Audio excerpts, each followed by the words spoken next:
तर बघा मैत्रिणींनो, सगळ्यांच्याच आवडीचा विषय म्हणजेच पिझ्झा.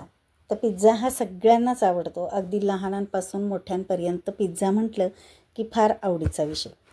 तर पिझ्झा खाण्यासाठी आपण एकतर बाहेरून मागवतो किंवा बाहेर खायला जातो.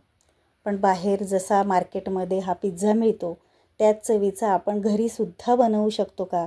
तर हो, अगदी सोप्या पद्धतीने आपण घरी हा पिझ्झा बनवू शकतो. तर या अगोदर आपण व्हिडिओ मी अपलोड केलेला होता. तर आपण कढईमध्ये सुद्धा हा पिझ्झा बनवलेला होता. तर आज आपण पिझ्झा बेस बनवून पिझ्झा आपण घरच्या घरी सोप्या पद्धतीने कसा करायचा ते पाहणार आहोत. चला तर मग सुरू करूयात. तर एक बाउल घेतलेला आहे, त्यामध्ये 2 चमचे मी साखर घातली आणि अर्धी वाटी कोमट दूध घातलेलं आहे. तर तुम्ही कोमट दुधाऐवजी कोमट पाणीसुद्धा वापरलं तरीसुद्धा चालेल. तर आता साखर आणि दूध मिक्स करून घ्यायचं आहे. नंतर त्यामध्ये 1 चमचा ॲक्टिव्ह ड्राय ईस्ट आपण त्यामध्ये घालायचं आहे. तर ईस्टचे सुद्धा बरेच प्रकार असतात, पण त्यातलं ॲक्टिव्ह ड्राय ईस्ट आपण वापरायचं. आता हे जे ईस्ट आहे त्यामध्ये मिक्स करून आपण 10 ते 15 मिनिटासाठी गरम जागेवरती ठेवून द्यायचं. तर आता बघा 15 मिनिटांनी आपण बघतोय हे छान असं फुगून वर आलेलं आहे. म्हणजेच आपलं हे जे ईस्ट आहे छान असं ॲक्टिवेट झालेलं आहे. जर असं झालं नाही तर आपला जो पिझ्झा आहे तो चांगला बनणार नाही. त्यामुळे आपल्या ईस्ट घेताना त्याची डेट तुम्ही पाहून घ्या किंवा चांगलं असेल तरच वापरा, आणि असं झालं नाही तर तुम्ही वापरू नका. तर आता हे जे ईस्ट आहे आपलं छान ॲक्टिवेट झालेलं आहे ते आपण बाजूला ठेवून देऊयात. आणि आता एका चाळणीमध्ये आपण 3 वाट्या मैदा घ्यायचा आहे. तर 3 वाट्या मैद्यामध्ये आपण पिझ्झा बनवणार आहोत. तर आता आपण चाळणीने हा जो मैदा आहे तो आपण चाळून घेऊयात. तर चांगलं आपलं चाळून झालेलं आहे. तर बघा आता या मैद्यामध्ये आपण आता घालणार आहोत चवीनुसार मीठ आणि 1 चमचा तेल. आता हे सगळं आपण मिक्स करून घ्यायचं आहे. आणि त्यामध्ये आता आपण ॲक्टिवेट केलेलं ईस्ट घालायचं. आणि आता आपण जशी कणिक मळतो तसं आपण थोडं थोडं कोमट दूध घालून किंवा कोमट पाणी घालून आपण हे पीठ चांगलं मळून घ्यायचं. तर आता मी थोडं थोडं दूध घालते आणि नंतर थोडंसं कोमट पाणीसुद्धा वापरते. आता अशाच प्रकारे आपण चांगलं एकसारखं चांगलं छान असं मळून घ्यायचं आहे. तर यामध्ये आता आपण जो पिझ्झा बनवतो आहे तर यातलं महत्त्वाचं पार्ट म्हणजे आपलं पीठ मळणं आहे. हे पीठ चांगलं असं मळून घ्यायचं आहे. जेवढं तुम्ही चांगलं मळाल तेवढा पिझ्झा आपला छान असा बनतो. तर तुम्ही दोन्ही हाताने जर मळायचं असेल तर किचन ओट्यावर सुद्धा हे पीठ चांगलं मळून घेऊ शकता. आणि मी ह्या परातीमध्ये चांगलं मळते. तर थोडं थोडं तेल टाकून आपण हे जे पीठ आहे तर 7 ते 8 मिनिट आपल्याला एकसारखं व्यवस्थित तळहाताच्या साहाय्याने चांगलं मळून घ्यायचं. तर पहिल्यांदा आपलं जे हे पीठ आहे हाताला चिकटतं आणि नंतर जसं जसं आपण हे मळू तसं तसं हाताला चिकटणं हे पीठ बंद होतं. जर आपल्या हाताला चिकटणं बंद झालं तर आपलं हे पीठ चांगलं मळलं गेलं आहे असं समजायचं. तर थोडंसं तेलाचा हात घेऊन हे पीठ आपण चांगलं लोण्यासारखं मऊ असं मळून घ्यायचं. तर जवळपास बघा मी 7 ते 8 मिनिट एकसारखं हे पीठ चांगलं मळून घेतलेलं आहे. तर थोडंसं आता तेलाचा हात घेऊन आपण हे पीठ जे आहे चांगलं गोल गोळा करून घ्यायचं आहे. आणि आता एका बाऊलमध्ये आपण हे ठेवून जवळपास 1 ते 2 तासासाठी आपण हे गरम जागेवरती ठेवून द्यायचं. तर मी ओटीजी बंद ठेवूनच आपण त्यामध्ये हे मी बाऊल ठेवणार आहे. म्हणजेच 1-2 तासासाठी अगदी गरम जागेवरती हे छान असं पीठ फुगून वर येईल. तर आता 1.5 ते 2 तास झालेले आहेत. हे पहा, आपला हा जो बाऊल आहे तो पूर्ण भरून वर आलेला आहे हे पीठ. म्हणजेच आपलं हे पीठ छान असं फुललं गेलं आहे. आपला पिझ्झासुद्धा आता हे पीठ चांगलं फुलल्यामुळं मस्त होईल. त्यावरती आता मी मैदा भुरभुरलेला आहे आणि त्यातली हवा बाहेर काढून घेतली.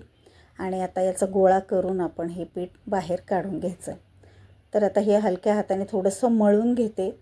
आणि आता आपल्याला जेवढा पिझ्झा बनवायचा तेवढे आपण हे उंडे तयार करून घेऊन आपण हे लाटून घ्यायचं. तर पोळपाटावरती मी मैदा भुरभुरलेला आहे आणि एक उंडा घेतला आहे. तर आता आपल्याला ज्या प्लेटमध्ये आपल्याला पिझ्झा हा जो बेक करायचा आहे त्या प्लेटच्या आकारानुसार आपण हे उंडा घेऊन आपण हे लाटून घ्यायचं आहे. तर आपण आता पोळी जशी लाटतो त्यापेक्षा थोडीशी जाड अशी याची पोळी लाटून घ्यायची. तसे तुम्ही हाताने सुद्धा पसरवू शकता. तर आपण आता लाटून घेऊयात.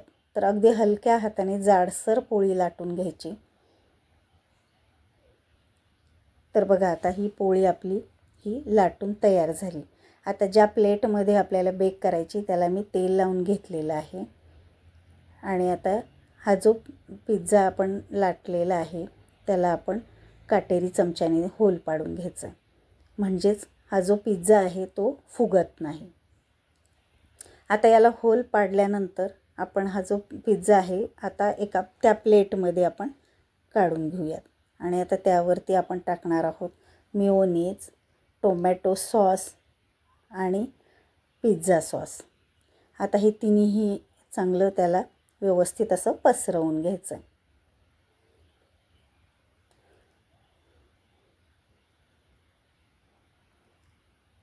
आता हे चांगलं पसरवून घेतल्यानंतर आपल्याकडे ज्या भाज्या अवेलेबल असतील, ज्या भाज्या आवडत असतील तर त्या आपण बारीक छान अशा कापून घ्यायच्यात, म्हणजेच यावरती आपण त्या पसरवून घेऊयात. आता हे सगळं पसरवून घेतल्यानंतर बघा त्यावर टाकणार आहोत आपण मोझरेला चीज. तर ते तुम्ही जेवढं जास्त टाकाल तेवढं हे जो पिझ्झा आहे तो अगदी मस्त टेस्टी लागतो. तर आता ह्यावरती सगळं आपण पसरवून घेऊयात. आणि आता मी कापलेली आहे ढोबळी मिरची, टोमॅटो आणि कांदा. आता याचे बारीक बारीक स्लाइस करून घेतलेले आहेत बघा मी. आता त्यावरती मी हे ठेवते. पहिल्यांदा टोमॅटो ठेवला आहे, नंतर कांद्याचे काप ठेवायचे आहेत बारीक अशा, त्याच्या पाकळ्या करायच्यात आणि नंतर ढोबळी मिरची ठेवायची. तुमच्याकडे रंगीत ढोबळी मिरची असेल तर ती सुद्धा तुम्ही ठेवू शकता. नंतर चिली फ्लेक्स टाकायचा आहे. मक्याचे दाणे असतील तर ते तुम्ही टाकू शकता आणि थोडंसं मीठ भुरभुरलेलं आहे, म्हणजे छान अशी चवदार लागतं हे भाज्यासुद्धा. ह्या कडेचे काठ जे आहे ते थोडेसे दुमडून घ्यायचेत आणि त्यावरती आता चीज जे आहे ते खिसून घ्यायचं.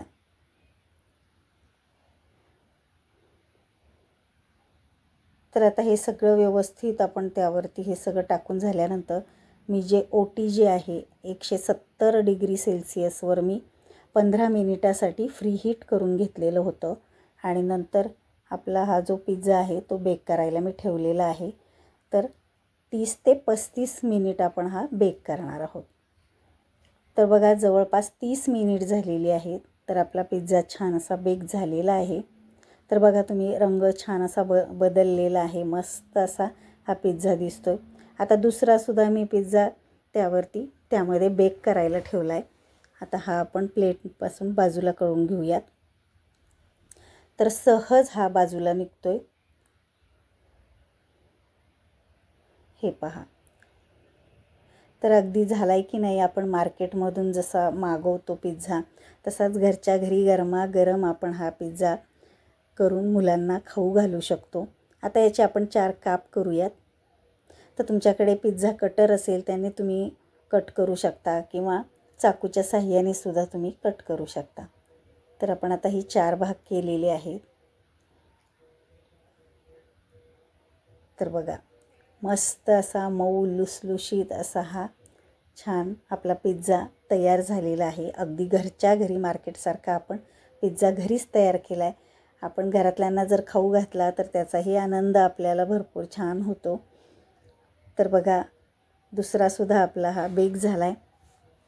तर आता आपण जेवढं पीठ मळलेलं होतं, जेवढा मैदा वापरलेला होता, तर त्यामध्ये आपले हे 2 पिझ्झा तयार झालेले आहेत आणि उरलेल्या पिठाचे मी पिझ्झा बेस तयार केलेले आहेत. म्हणजेच हे पिझ्झा बेस जर एकदा करून ठेवले तर आपल्याला जेव्हा पटकन पिझ्झा करायचा असेल तर पटकन आपण त्यावरती या भाज्या आणि चीज वगैरे पसरवून आपण पटकन हे बेक करू शकतो. त्यामुळे नुसतं पिझ्झा बेससुद्धा तुम्ही जर करून ठेवलं, अगदी 15 मिनिट आपण त्यामध्ये बेक करायचं आहे पिझ्झा बेस करून. तर बघा आता आपले हे पिझ्झा तयार झालेला आहे आणि हा आहे पिझ्झा बेस. तर तुम्हाला हा जो व्हिडिओ आहे तुम्हाला कसा वाटला, आवडला असेल तर आपल्या चॅनलला लाईक करा, शेअर करा आणि सबस्क्राईब करा. चला तर मग भेटूयात अशा छान छान नवनवीन रेसिपींच्या व्हिडिओमध्ये. तोपर्यंत बाय बाय, टेक केअर.